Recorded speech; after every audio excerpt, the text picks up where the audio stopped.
We now recognize the gentleman from North Carolina, Mr. McHenry. Mr. Koskinen, there's a lot of discussion, and you've been through multiple hearings related to this Lerner targeting of conservative groups. Do you understand what the fuss and fury is about this week?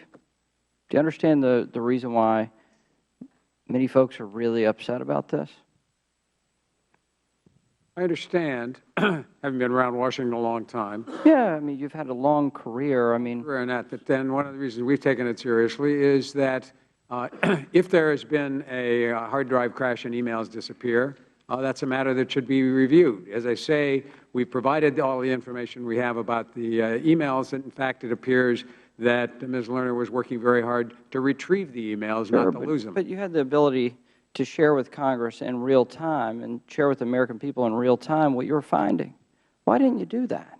Because my judgment was that what we should do is produce all of the information when we had it, not dribble it out. We actually even if that meant along the way, people are questioning how you answered congressional inquiries.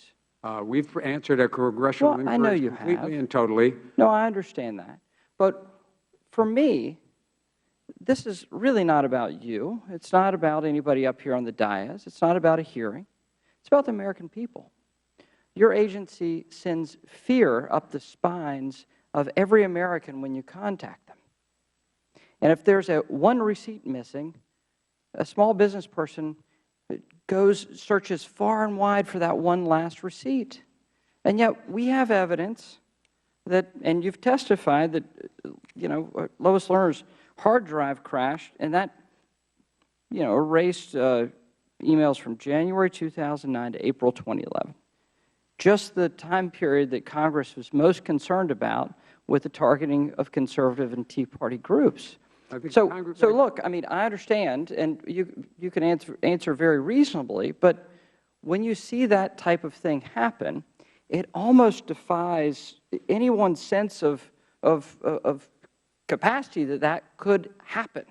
I would note that the Congress is very interested in what happened from April of 2011 until May of 2013, and we have produced all of those, or are in the process of producing all of those emails. So we have significant amounts of emails not lost that we determined from Lois Lerner email, 43,000 unlost Lois Lerner emails, plus we've been able to find another 24,000. But the point, I think, is important, as I've said. The question is, in the period in which we found the 24,000, what are the emails that she sent outside the agency that would not be reflected in anybody's accounts? And and how are they going to magically come forward? The other thing that's interesting— they're going to come forth because the White House and Treasury have provided this committee and other committees— So that means she didn't email outside the White House or Treasury. Pardon? That means she didn't email outside of the White House or Treasury. Okay, but the point about this— Well, I'm sorry, but that was, I thought, was a big issue, was whether, in fact, this was all part of her— It is, but it's not the question I'm asking you, sir. I'm sorry. Go ahead. And I've been very respectful of your time in giving you an opportunity to answer. I appreciate that. The reason why I'm asking this question is I just want you to be able to convey to the American people that running the IRS, a very frightening agency, right, a very frightening agency for my constituents at home, that you get it, that you understand why the American people look at this and say, this is so far beyond my ability to reason. An agency that has a more than $1 billion, nearly $2 billion IT budget, lets a hard drive crash.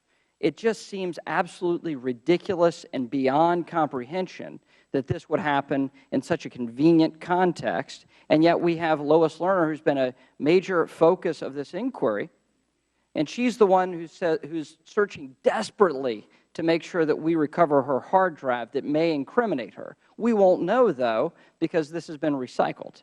So I'll yield the balance of my time to Mr. Jordan.